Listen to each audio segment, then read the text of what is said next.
నమస్కారం వార్తల్లోకి స్వాగతం ముందుగా ముఖ్యాంశాలు తిరుపతి నగరపాలక సంస్థ కార్యాలయంలో సోమవారం నిర్వహించిన డైల్ యువర్ కమిషనర్ ప్రజా ఫిర్యాదుల పరిష్కార వేదికకు 45 వినతులు వచ్చాయి పేర్కొన్న కమిషనర్ మౌర్య హిందువుల సాంప్రదాయాల ప్రకారం ప్రతి ఊరిలో గుడి ఉండాలి ప్రతి ఒక్కరికి దైవ భక్తితో పాటు సమాజ భక్తి ఉండటం కూడా అవసరం సూచించిన భారత మాజీ ఉపరాష్ట్రపతి వెంకయ్య నాయుడు సీజనల్ వ్యాధులను కట్టడి చేయడానికి చర్యలు చేపట్టండి చికిత్స కంటే నివారణే మేలు ప్రతి శుక్రవారం డ్రై డేని ఖచ్చితంగా పాటించాలి అంటువ్యాధులు సీజనల్ వ్యాధుల వ్యాప్తిపై ప్రజలకు అవగాహన కల్పించాలి ఎంపీడీఓలు మున్సిపల్ కమిషనర్ క్షేత్రస్థాయి పర్యటనలు చేసి పారిశుద్ధ్య కార్యక్రమాలను పర్యవేక్షించాలి ఆదేశించిన చిత్తూరు జిల్లా కలెక్టర్ సుమిత్ కుమార్. వార్తల్లోని వివరాలు తిరుపతి నగరపాలక సంస్థ కార్యాలయంలో సోమవారం నిర్వహించిన డైల్ యువర్ కమిషనర్ ప్రజా ఫిర్యాదుల పరిష్కార వేదికకు 45 వినతులు వచ్చాయని కమిషనర్ మౌర్య తెలిపారు. సోమవారం నగరపాలక సంస్థ కార్యాలయంలో డైల్ యువర్ కమిషనర్ ప్రజా ఫిర్యాదుల పరిష్కార వేదిక కార్యక్రమం నిర్వహించారు. సోమవారం నగరపాలక సంస్థ కార్యాలయంలో డైల్ యువర్ కమిషనర్ ప్రజా ఫిర్యాదుల పరిష్కార వేదిక కార్యక్రమం నిర్వహించారు. ఫోన్ ద్వారా 21 మంది తమ సమస్యలు తెలుపగా 24 మంది నేరుగా వచ్చి వినతులు సమర్పించారు. వార్డులో సమస్యలు పరిష్కరించాలని డిప్యూటీ మేయర్ ముద్ర నారాయణ కోరారు. నగరపాలక సంస్థ రోడ్లలో వాహనాల పార్కింగ్ అరికట్టాలని గ్రీన్ పార్క్ అపార్ట్మెంట్ వద్ద వ్యర్థాలు తొలగించాలని కార్పొరేటర్ ఎస్కే బాబు కోరారు. సమస్యలను దృష్టికి తెచ్చిన వెంటనే పరిష్కరించేందుకు సిపిఎం నాయకులు కమిషనర్ ని అభినందించారు. భవానీనగర్లోని మురగడు సందు ఆక్రమించి నిర్మాణం చేస్తున్నారని పరిశీలించారని ఆర్టీసీ బస్టాండ్ సమీపంలో ఉన్న పెద్ద గుంత పూడ్చాలని చెట్ల కొమ్మలు నరికిన వెంటనే తొలగించాలని భూగర్భ డ్రైనేజీ కాలువలు ఓవర్ఫ్లో అరికట్టాలని మసీదు వీధులోని చెత్త కుప్పలు తొలగించాలని లీలామహాల్ నుండి కరకంబాడి మార్గంలో వీధి దీపాలు వెలిగించాలని గంగమ్మగుడి మార్గంలో కాలువలు ఏర్పాటు చేయాలని గిరిపురం నందు వేసిన బోరుకు మోటారు బిగించాలని బైరాగి పట్టెడలో సెట్ బ్యాంక్ లేకుండా జరుగుతున్న నిర్మాణాలపై చర్యలు తీసుకోవాలని వెంకటరెడ్డి కాలనీలో పగిలిన పైపులను మరమ్మతులు చేయించాలని కోరారు. ఆయా సమస్యలను విభాగాల వారికి పంపి వెంటనే పరిష్కరించాలని ఆదేశించామని కమిషనర్ తెలిపారు. ఈ కార్యక్రమంలో అదనపు commissioner Charan Tej Reddy, deputy commissioner Amarayya, superintendent engineer Shyam Sundar, municipal ఇంజనీర్లు తులసి కుమార్, గోమతి, రెవెన్యూ అధికారులు సేతు మాధవ్ తదితర అధికారులు పాల్గొన్నారు. చిత్తూరు జిల్లాలో మలేరియా, డెంగ్యూ వంటి సీజనల్ వ్యాధుల వ్యాప్తిని కట్టడికి వైద్య ఆరోగ్య శాఖ, పంచాయతీరాజ్, మున్సిపల్ శాఖల అధికారులు చర్యలు చేపట్టాలని చిత్తూరు జిల్లా కలెక్టర్ సుమిత్ కుమార్ ఆదేశించారు. సోమవారం జిల్లాలో కీటక జనిత వ్యాధుల నిర్మూలనపై ఎంపీడీఓలు, మున్సిపల్ కమిషనర్లు, జెడ్పీసీఓ, ఆరోగ్య శాఖ, సంక్షేమ శాఖ, పంచాయతీరాజ్ ఇతర సంబంధిత అధికారులతో జిల్లా కలెక్టర్ వీడియో కాన్ఫరెన్స్ ద్వారా సమన్వయ సమావేశం నిర్వహించారు. ఈ సందర్భంగా జిల్లా కలెక్టర్ మాట్లాడుతూ జిల్లాలో 2025 సంవత్సరంలో ఇప్పటి వరకు అధికారికంగా కొన్ని డెంగ్యూ కేసులు నమోదు కావడం జరిగిందని, ఈ సంఖ్య మరింత పెరిగే అవకాశం ఉందని ఎంపీడీఓలు, మున్సిపల్ కమిషనర్లు వ్యాధి కట్టడికి చర్యలు చేపట్టాలని ఆదేశించారు. ప్రతి శుక్రవారం డ్రై డే అమలు చేయాలని, ఇందులో భాగంగా మురికి నీరు తొలగించడం, తాగునీటి ట్యాంకులను శుభ్రపరచడం, క్రిమి సంహారక మందులు పిచికారీ చేయడంతో పాటు జనావాసాలు అధికంగా ఉన్న ప్రదేశాలు, వ్యాధులు ప్రబలే ప్రదేశాలలో వ్యాధి నిర్మూలనపై అవగాహన కార్యక్రమాలు చేపట్టాలన్నారు. ప్రభుత్వ ఆసుపత్రులతో పాటు ప్రైవేటు ఆసుపత్రుల్లో చేరే వ్యాధిగ్రస్తుల వివరాలను సేకరించి వ్యాధులు ప్రబలుతున్న ప్రాంతాలలో పారిశుద్ధ్య కార్యక్రమం చేపట్టాలన్నారు. గ్రామాలలో ఏఎన్ఎంలు, ఆశాలు, ఎస్హెచ్జీకు పంచాయతీ సెక్రటరీలతో ఒక కమిటీ ఏర్పాటు చేసి పారిశుద్ధ్య కార్యక్రమాలు, అవగాహన చర్యలు చేపట్టాలన్నారు. సంక్షేమ శాఖల అధికారులతో సమన్వయం చేసుకుని సంక్షేమ హాస్టళ్ల వద్ద పారిశుద్ధ్య కార్యక్రమాలు చేపట్టాలన్నారు. ఎంపీడీఓలు, మున్సిపల్ కమిషనర్లు క్షేత్రస్థాయిలో పర్యటించి వ్యాధుల నిర్మూలనకు చేపట్టిన చర్యలను నివేదిక రూపంలో సమర్పించాలన్నారు. మేజర్ పంచాయతీలలో కనెక్టింగ్ రోడ్ల వద్ద చెత్త నిల్వలను గమనించి ప్రజాప్రతినిధుల సహాయంతో చెత్తను తొలగించాలని ఎంపీడీఓలను ఆదేశించారు. త్రాగునీటి ట్యాంకులను క్లోరినేషన్ చేసి శుద్ధి చేయాలని, డ్రైనేజీల వద్ద పూడికలు తీయాలని, మురికినీటి నిల్వలను తొలగించాలని, బహిరంగ మలమూత్ర విసర్జన జరగకుండా చూడాలని ఆదేశించారు. వ్యాధులు అధికంగా ప్రబలే ప్రాంతాలను గుర్తించి పారిశుద్ధ్య కార్యక్రమాలు చేపట్టాలని మున్సిపల్ కమిషనర్లను ఆదేశించారు. గత 2 నెలల్లో నమోదైన డెంగ్యూ కేసుల వివరాలను సమర్పించాలని డీసీహెచ్ఎస్ ను ఆదేశించారు. చివరగా ఈ నెల జాతీయ డెంగ్యూ నివారణ మాసం సందర్భంగా కలెక్టర్ గోడ పత్రికలను ఆవిష్కరించారు. ఈ కార్యక్రమంలో జిల్లా వైద్య ఆరోగ్య శాఖ అధికారి డాక్టర్ సుధారాణి, జిల్లా మలేరియా అధికారి వేణుగోపాల్, పంచాయతీరాజ్ శాఖ అధికారి, శిశు సంక్షేమ శాఖ అధికారి, జిల్లా పరిషత్ శాఖ అధికారి తదితర అధికారులు పాల్గొన్నారు. తిరుపతి జిల్లా ఎస్పీ హర్షవర్ధన్ రాజు ఆదేశాలతో అలిపిరి పోలీస్ స్టేషన్ పరిధిలో డ్రోన్ కెమెరాలతో సిబ్బంది ఆకాశ మార్గాన బీట్ నిర్వహించారు. ISKCON temple, Jeevakona, Alipiri link bus stand, grand world తో పాటు మర్రిచెన్నారెడ్డి కాలనీలో డ్రోన్ కెమెరాతో ఆకాశ మార్గాన పహారా కాయడం జరిగింది. ప్రధానంగా పాడుబడ్డ బంగ్లాలు, పాడుబడ్డ నివాసాలు, జనవాసాలు తిరగలేని ప్రదేశాలలో డ్రోన్ కెమెరాతో బీట్ నిర్వహిస్తున్న సమయంలో మర్రిచెన్నారెడ్డి కాలనీలోని శ్మశాన వాటికలో 7 యువకులు కూర్చుని మద్యం సేవిస్తున్నట్లు డ్రోన్ కెమెరా గుర్తించడం జరిగింది. దీంతో వెంటనే స్పందించిన డ్రోన్ సిబ్బంది, స్పెషల్ పార్టీ పోలీసులు శ్మశాన వాటికలోకి వెళ్లడం జరిగింది. ఆకాశ మార్గంలో డ్రోన్ కెమెరాను చూసిన వెంటనే మద్యం సేవిస్తున్న 7 యువకులు బిల్డింగ్ పై భాగంలో దాక్కునేందుకు ప్రయత్నించారు. దీంతో డ్రోన్ కెమెరా వారిని వెంబడించి వాళ్ళ దాక్కున్న ప్రదేశాన్ని కూడా గుర్తించడం జరిగింది. 7 యువకులను డ్రోన్ కెమెరా సిబ్బంది, స్పెషల్ పార్టీ సిబ్బంది అక్కడే కౌన్సిలింగ్ ఇచ్చి అలిపిరి పోలీసు వాళ్ళకి అప్పగించడం జరిగింది. బహిరంగ ప్రదేశాల్లో, రైల్వే ట్రాక్ల సమీపంలో, పాడుబడ్డ బంగ్లాలు, పాడుకొట్టిన నివాసాల మధ్యలో మద్యం సేవించవద్దని, అసాంఘిక కార్యక్రమాలకు పాల్పడవద్దని ఎన్నిసార్లు చెప్పినా మార్పు రాకపోవడంతో వాళ్ళ మీద కేసులు నమోదు చేయడం జరిగింది. అంతేకాకుండా యువకులు తల్లిదండ్రులను కూడా పోలీస్ స్టేషన్కు పిలిపించి వారికి కూడా కౌన్సిలింగ్ ఇవ్వడం జరిగింది. తమ బిడ్డలు ఎక్కడ ఉంటున్నారో గమనించుకోవాల్సిన బాధ్యత తల్లిదండ్రులపైన ఉంటుందని తెలియజేశారు. సమయం దాటిన తర్వాత అది ఉదయం కానీ, సాయంత్రం కానీ, అర్ధరాత్రి కానీ మీరు గ్రహించి వెంటనే మీ బిడ్డలకు ఫోన్ ద్వారా వారు ఎక్కడున్నారు అనేది సమాచారం తెలుసుకోవాల్సిన అవసరం తల్లిదండ్రుల మీద ఉందన్నారు.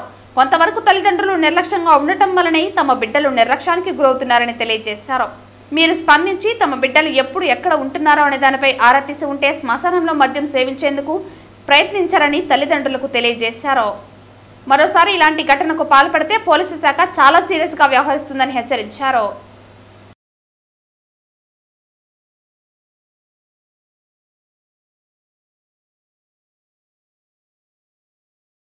ఈ రోజు ఉదయం నైవేద్య విరామ సమయంలో తిరుమల శ్రీవారిని మాజీ ఉపరాష్ట్రపతి వెంకయ్య నాయుడు కుటుంబ సమేతంగా దర్శించుకున్నారు. ఈ రోజు ఉదయం నైవేద్య విరామ సమయంలో ఆయన స్వామివారిని దర్శించుకున్నారు. ఈ సందర్భంగా ఆయనకు ఆలయ మర్యాదలతో టీటీడీ అధికారులు దర్శన ఏర్పాట్లు చేశారు. రంగనాయకుల మండపంలో వేద పండితులు వేద ఆశీర్వచనం అందించి అనంతరం స్వామివారి తీర్థ ప్రసాదాలను అందజేశారు. స్వామివారిని దర్శించుకోవటం చాలా సంతోషంగా ఉందని ఆయన అన్నారు. భక్తులు వేసే నిధులు కేవలం ఆలయ అవసరాలకు, సౌకర్యాలకు మాత్రమే ఖర్చు చేయాలని అన్నారు. తిరుమలకు వీఐపీలు తరచూ రావటం వల్ల సామాన్య భక్తులు ఇబ్బందులు పడుతున్నారని అన్నారు. ఏడాదికి ఒక్కసారి మాత్రమే ప్రముఖులు తిరుమలకు వస్తే బాగుంటుందనేది తన సూచన అని తెలిపారు. ఈరోజు తిరుమలకు వచ్చి కుటుంబ సమేతంగా శ్రీమతి ఉషమ్మ, కుమారుడు, కోడలు, కూతురు, మనవడు, మనవరాళ్ళు అందరం కలిసి భగవద్ దర్శనం చేసుకోవడం చాలా సంతోషాన్ని ఇస్తుంది. భగవద్ దర్శనం వలన అందరికీ సదాలోచన, సత్ప్రవర్తన, సద్బుద్ధి, సదాచారం వాటి పట్ల మరింత విశ్వాసం కలిగి సానుకూల దృక్పథంతో ముందుకెళ్ళేటికి అవకాశం ఉంటుంది. అందువల్ల జీవితంలో ప్రతి ఒక్కరికి ఆధ్యాత్మిక చింతన చాలా అవసరం. మన హిందూ ధర్మం ప్రకారం మనం దైవభక్తి కలిగి ఉండడంతో పాటు సమాజ భక్తి, సేవ, అనురక్తి కూడా కలిగి ఉండాల్సిన అవసరం ఎంతో ఉంది. తిరుపతి తిరుమల దేవస్థానం కలియుగ వెంకటేశ్వర స్వామిని మనం పిలుచుకుంటూ ఉంటాం. ఎంతో ఒక స్ఫూర్తి కేంద్రం లాంటిది. ప్రపంచంలో ఉన్న హిందువులందరికీ ఇది ఒక ముఖ్యమైన స్ఫూర్తి కేంద్రం. వెంకటేశ్వర స్వామి దర్శనానికి వచ్చే భక్తులు సమర్పించే కానుకలు, ఇచ్చే నిధులు, వీటన్నింటినీ కూడా పూర్తిగా ధార్మిక కార్యక్రమాలకు, ఆధ్యాత్మిక కార్యక్రమాలకు, అలాగే భక్తుల యొక్క సౌకర్యాన్ని కలిగించడానికి, వాళ్ళకి వసతి, ఇక్కడ కావాల్సిన ఇతర ఏర్పాట్లు కలిగించడానికి వాటికే ప్రధానంగా ఖర్చు పెట్టాలనేది నా ముఖ్యమైన ఉద్దేశం. ప్రభుత్వాలు కూడా ఈ విషయంలో రాజకీయ జోక్యం చేసుకోకుండా ఈ ముఖ్య భక్తులు వచ్చి దైవ దర్శనానికి వచ్చి హుండీలో కానుకలు సమర్పించడం ఉద్దేశం మన ధర్మాన్ని, మన హిందూ ధార్మిక ఆలోచనలను మరింతగా పెంపొందింపజేయాలని. అందుకని నేనేం చెప్తున్నానంటే, దేవస్థానం నిధులు ముందుగా మన ప్రాచీన సాంప్రదాయం ప్రకారం ప్రతి ఊళ్ళో ఒక గుడి ఉండాలి. అది దేవస్థానాలు, ప్రముఖ దేవస్థానాలు ముందుకొచ్చి, ముఖ్యంగా తిరుపతి దేవస్థానం లాంటి దేవస్థానాలు ముందుకొచ్చి ఆ కార్యక్రమాన్ని చేపట్టాలి. గుడి లేని ఊరు ఉండకూడదు, అలాగే బడి లేని ఊరు ఉండకూడదు. బడి పెట్టడం ప్రభుత్వం యొక్క కర్తవ్యం. గుడి కట్టించడం భక్తులు, అలాగే ఈ దేవస్థానాలు వాటి యొక్క ప్రధాన కర్తవ్యం కావాలా, వాటి మీదనే దృష్టి పెట్టాలి చెప్తే వీటిని ప్రభుత్వ కార్యక్రమాలకు వినియోగించుకోవడం కానీ లేదా ఇతరత్ర వైపు మళ్లించడం కానీ అలాంటి ఆలోచన, అలాంటి ప్రయత్నం ఏమాత్రం కూడా చేయకూడదని చెప్పని నేను సూచిస్తున్నాను. అలాగే నేను ప్రతిసారి చెప్పేటట్టుగా ఈ వచ్చేటి యొక్క ప్రముఖులు కూడా ఎవరినైతే మనం ఇంగ్లీష్ భాషలో విఐపీలను పిలుస్తుంటామో వాళ్ళు కూడా సంవత్సరానికి ఒకసారి వచ్చి దర్శనం చేసుకొని వెళితే మిగతా సామాన్య జనానికి రోజువారీగా వచ్చేటికి వేలాది మంది జనం చెప్తూ ఉన్నారు మన వాళ్ళు, సుమారు 80,000 వరకు రోజు భక్తులు వస్తున్నారు వాళ్ళకి దర్శనం కలిగించడం అనేది.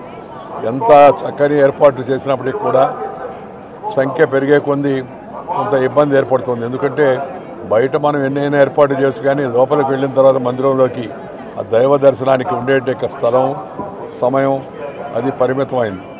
దాన్ని దృష్టిలో పెట్టుకునే మిగతా ప్రణాళికలను కూడా అధికారులు సిద్ధం చేస్తుంటారు. దాని దృష్ట్యా విఐపీలు అనేవాళ్ళం ఎవరుతున్నారో మనం వచ్చినప్పుడు పరిమితంగా మన వాళ్ళని తీసుకురావడం. రెండవది, ఈ సంవత్సరానికి ఒకసారి వచ్చేంటి పద్ధతి కానీ పెట్టుకుంటే దేవస్థానం నిర్వహణ పైన ఇబ్బంది కలగకుండా ఉంటుంది, అందరికి కూడా మంచి అవకాశం కలుగుతుంది అనేది నా సలహా. ఇది నా సూచన కూడా. ప్రజాప్రతినిధులు అందరూ కూడా దాన్ని పాటించాలి. ప్రజాప్రతినిధులు అన్నవాళ్ళు దేవాలయానికి వచ్చినప్పుడు మరింత బాధ్యతతో మరింత హుందాగా వ్యవహరించాల్సిన అవసరం ఎంతో కూడా ఉందని నేను భావిస్తున్నాను. తిరుచానూరులోని ఆర్యవేశ నిత్య అన్నదాన సేవా సమాజం వారు, ఆర్యవేశ యువకిరణాల వారు సంయుక్తంగా సమాజ సేవా దృక్పథంతో సమాజానికి తమ వంతు సహాయంగా సీడ్ బాల్స్ ని తయారు చేయించారు. తిరుచానూరులోని ఆర్యవేశ నిత్య అన్నదాన సేవా సమాజం వారు, ఆర్యవేశ యువకిరణాల వారు సంయుక్తంగా సమాజ సేవా దృక్పథంతో సమాజానికి తమ వంతు సహాయంగా సీడ్ బాల్స్ ని తయారు చేయించారు. ఇందులో 5 రకాల విత్తనాలు వేప, అడవి బాదం, కానుగ, కుంకుడుగాయ, గజ్జకాయలు ఇవి పర్యావరణ హితంగా ఉండి మహావృక్షాలుగా మారగలవు. ఈ సీడ్ బాల్స్ ను ఆర్యవైశ్య యువకరణాల వారు రామాపురం మరియు పరిసర ప్రాంతాల్లోని అడవి ప్రాంతంలో వేశారు. వాతావరణం అనుకూలంగా ఉండడంతో త్వరగా విత్తనాలు భూమిలోకి వెళ్లి వృక్షాలను పరివర్తన చెందే అవకాశం ఉందని తెలిపారు. ఈ కార్యక్రమాన్ని ఆర్యవైశ్య ఎన్ఏఎస్ కార్యవర్గం జెండా ఊపి ప్రారంభించగా ఆర్యవైశ్య యువకరణాల అధ్యక్షులు కళ్యాణ్ ఆధ్వర్యంలో ఈ కార్యక్రమం నిర్వహించారు. ఈ కార్యక్రమంలో సెక్రటరీ సాయిరాం, కోశాధికారి అనుదీప్, మహిళా కిరణాల అధ్యక్షురాలు రమ్యాదేవి, మహేష్ తదితరులు పాల్గొన్నారు. యాక్చువల్గా మేము ఒక నెల రోజుల నుంచి ఆర్యవైశ్య యువకిరణాల తిరుచానూరు తరఫున సమాజానికి ఏదో ఒక సేవ చేయాలనేసి అనుకుంటున్నాము. సో దాంట్లో నుంచి పుట్టిన ఆలోచనే ఈ సీడ్ బాల్ థ్రోయింగ్ అనేది. సో ఇప్పుడు చాలామంది చెప్తూ ఉంటారు మొక్కలు నాటండి, వృక్షోత్ రక్షిత అనేసి, కానీ మాటలు చెప్పేవాళ్ళు కానీ చేతల్లో చూపించే వాళ్ళు ఎవరు లేరు. సో ఈరోజు మేము మా తిరుచానూరు ఆర్యవైశ్య నిత్యానందాన సేవా సమాజం తరఫున మా యువ కిరణాలు, మా మహిళా కిరణాలు, మా మేనేజ్మెంట్ కమిటీ సభ్యులు అందరూ కలిసి సో ఈ విత్తనాలు కలిపిన సీడ్ బాల్స్ని సో ఈ అడవిలో చల్లి సో తద్వారా ఈ వర్షాకాలంలో కొన్ని చెట్లు మొలకెత్తాయనే ఆశతో వచ్చామండి. సో ఈ సీడ్ బాల్స్లో 5 రకాల విత్తనాలు మేము కలిపి ఉన్నాము. సో అది ఒకటి వేప, అడవి బాదము, కుంకుడుకాయ, కానక చెట్టు, అది ఇట్లాంటివి కుంకుడుకాయ. సో ఈ వేరే అంటే ఎటువంటి వాతావరణ పరిస్థితులైనా తట్టుకొని సో మహా వృక్షాలు కాగలవు. తద్వారా మన వాతావరణానికి, పర్యావరణానికి ఎంతో కొంత మేలు మా ద్వారా జరిగింది. సో ఈ కార్యక్రమంలో ముఖ్య భూమిక పోషించింది మా ట్రెజరర్ అనుదీప్, మా ఈసీ మెంబర్ ధనరాజు, మా సెక్రటరీ సాయిరాం గారికి, వీళ్ళకి మీ తరఫున కృతజ్ఞతలు తెలుపుతున్నామండి. తిరుమల ప్రధాన కళ్యాణకట్ట నందు టీటీడీ కళ్యాణకట్ట నాయి బ్రాహ్మణుల శాశ్వత ఉద్యోగుల సంక్షేమ సంఘం సభ్యులు అవగాహన కార్యక్రమం ఏర్పాటు చేశారు. తిరుమల ప్రధాన కళ్యాణకట్ట మొదలుకొని మినీ కళ్యాణకట్ట వరకు పనిచేస్తున్న క్షురకులకి ప్రస్తుతం తిరుమలకి నిత్యం భక్తుల తాకిడి ఉన్న కారణంగా వచ్చేటువంటి భక్తులతో ఎలా మాట్లాడాలి, ఎలా నడుచుకోవాలి, భక్తుల పట్ల మర్యాద పూర్వకంగా మలుచుకునే విధంగా పలు సూచనలు ఇచ్చారు. పనిచేస్తున్న శాశ్వత ఉద్యోగులు మరియు కేకేటీ సభ్యులందరికీ సంఘం తరపున పనిచేస్తున్న సభ్యులందరిచే ప్రమాణం చేయించడం జరిగింది. కళ్యాణకట్ట యొక్క సంక్షేమం కొరకు, నాయి బ్రాహ్మణుల ఉన్నతి కొరకు ఈ యొక్క కార్యక్రమాన్ని అధ్యక్షులు వెంకట సుబ్బయ్య ఆధ్వర్యంలో చేయడం జరిగిందన్నారు. ఈ కార్యక్రమంలో గౌరవ అధ్యక్షులు వెంకట సుబ్బయ్య, అధ్యక్షులు మురుగన్, ప్రధాన కార్యదర్శులు మునీంద్ర, యువరాజ్ మరియు వర్కింగ్ ప్రెసిడెంట్ మునికుమార్, బాలకృష్ణ మరియు సంఘ సభ్యులు తదితరులు పాల్గొన్నారు. ఓం నమో వెంకటేశాయ. ఓం నమో వెంకటేశాయ. డ్యూటీలు మేము సక్కంగా ఏ సమస్యలు లేకుండా పరిశుభ్రంగా యాత్రికుల పట్ల దైవ విభాగంగా మేము వాళ్ళని ఎటువంటి ఇబ్బందులు లేకుండా వాళ్ళకి ఏ సమస్యలు లేకుండా మేము చేస్తాము. యాత్రికుల దగ్గర ఎటువంటి డిమాండ్స్ లేకుండా మేము ఇక మీద నుంచి నడుచుకుంటాము. మా ఉద్యోగము మా సమస్యని మా పై అధికారుల్ని అందరూ మాటలు విని మేము సక్కంగా మా డ్యూటీలు మేము చేసుకుంటాము. పరిశుభ్రంగా మేము ఉండే ఏరియాల్లో సూపర్వైజర్లు కావచ్చు, సూపరింటెండెంట్లు కావచ్చు, అసిస్టెంట్లు కావచ్చు, ఏఈఓ గారు కావచ్చు, డిప్యూఓ గారు కావచ్చు, విజిలెన్స్ వారు కావచ్చు, స్పెషల్ ఆఫీసర్ జేఈఓ గారు కావచ్చు, ఈఓ గారు కావచ్చు, వెంకటేశ్వర సాక్ష్యంగా ఆ డ్యూటీలు మేము సక్కంగా చేసుకుంటాము. వడమాలపేట మండలం అప్పలాయగుంట దగ్గర గల తెలుగు తల్లి వృద్ధాశ్రమం నందు జాతీయ తల్లిదండ్రుల దినోత్సవం సందర్భంగా వృద్ధులకు ఆర్యవైశ్య యువజన సంఘం వారిచే వాటర్ హీటర్, పరుపులు పంపిణీ చేశారు. వడమాలపేట మండలం అప్పలాయగుంట దగ్గర గల తెలుగు తల్లి వృద్ధాశ్రమం నందు జాతీయ తల్లిదండ్రుల దినోత్సవం సందర్భంగా తిరుపతికి చెందిన ఆర్యవైశ్య యువజన సంఘం అధ్యక్షులు పెడబాలే వికాస్ శ్రీ వాసవి చేయూత పేరుతో తెలుగు తల్లి వృద్ధ ఆశ్రమంలో గల వయోవృద్ధులకు వాటర్ హీటర్, పరుపులు, దిండ్లు, దుప్పట్లు, పండ్లు అందజేశారు. ఈ కార్యక్రమంలో వృద్ధాశ్రమ నిర్వాహకులు, ఆర్యవైశ్య యువజన సంఘం సెక్రటరీ సబరేష్, కోశాధికారి దర్శన్, అభిలాష్, వెంకటేష్, ప్రసన్న తదితరులు పాల్గొన్నారు.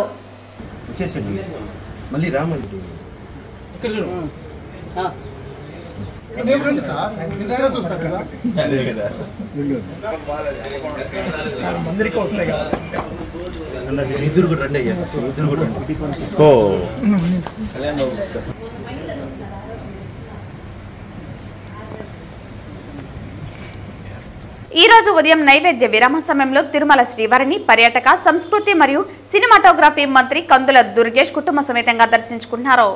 స్వామివారి దర్శనానికి రావడం జరిగింది. గత సంవత్సరం అంతా కొన్ని వ్యక్తిగత ఇబ్బందుల వల్ల రాలేకపోయాను.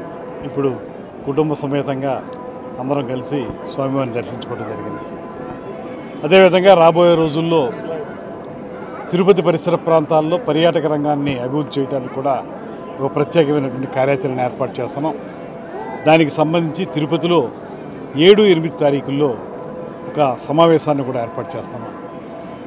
జిల్లాలో ఉన్నటువంటి వివిధ క్షేత్రాలు కానీ, అదేవిధంగా పర్యాటక ప్రదేశాలు కానీ, వాటన్నింటినీ కలిపి ఒక సర్క్యూట్గా తయారు చేసి వాటిలో పర్యాటక రంగాన్ని అభివృద్ధి చేయాలనేటువంటి ఆలోచనతో రేపు 7-8 తారీఖులు జరిగేటువంటి సమావేశంలో జిల్లాలో ఉన్నటువంటి అధికార యంత్రాంగం, టూరిజం డిపార్ట్మెంట్, అదేవిధంగా ఎండోమెంట్స్కి సంబంధించిన వారు ఎవరైనా ఉంటే వారు అందరం కలిసి ఆ కార్యక్రమంలో పాల్గొని ఒక ప్రత్యేకమైనటువంటి కార్యాచరణ ఏర్పాటు చేయడానికి ఒక ప్రయత్నం జరుగుతోంది.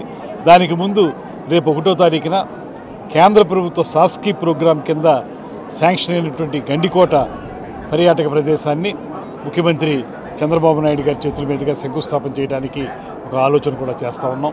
అది కూడా రేపు నిర్ధారణ అవుతుంది. అయిన తర్వాత 1వ తారీఖున ఆ శంకుస్థాపన కార్యక్రమాన్ని చేయటం, అదేవిధంగా హోటల్స్కి సంబంధించిన ఇవాళ తిరుపతి కానీ, వైజాగ్ కానీ ఇతర ప్రాంతాల్లో 5 స్టార్ హోటల్స్ చాలా ముఖ్యమంత్రి గారు, ఉప ముఖ్యమంత్రి గారు ఇచ్చినటువంటి చేదోడు వాదోడుతోటి, ముఖ్యంగా ముఖ్యమంత్రి గారు ఇచ్చినటువంటి ప్రత్యేకమైనటువంటి టూరిజం పాలసీ వల్ల, దీనికి ఇండస్ట్రీ స్టేటస్ ఇవ్వటం వల్ల అనేక మంది హోటల్స్ సంబంధించిన వారు అందరూ కూడా ముందుకు వచ్చి ఇక్కడ ప్రైవేట్ రంగంలో హోటల్స్ ఏర్పరచడానికి ముందుకు వస్తున్నారు.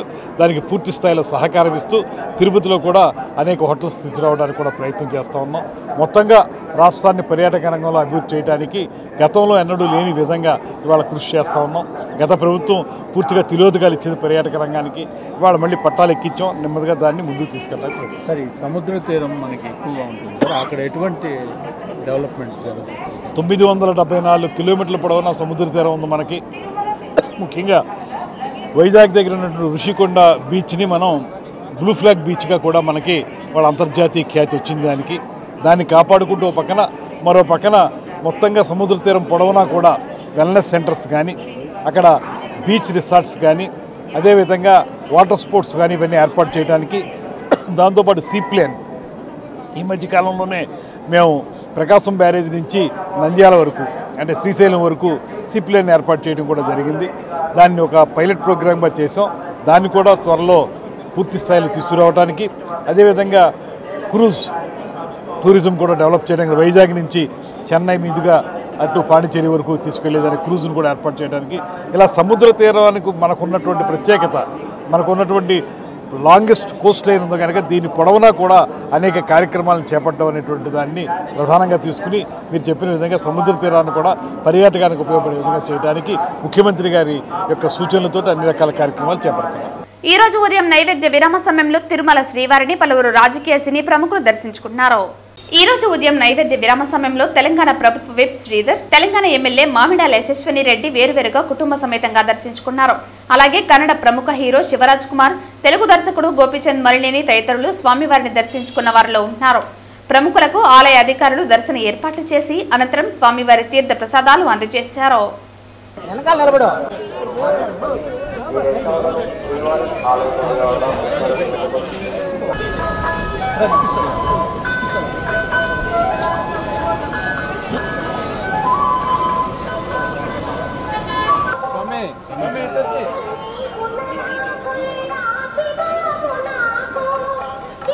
వార్తలు ముగించే ముందు ముఖ్యాంశాలు మరోసారి.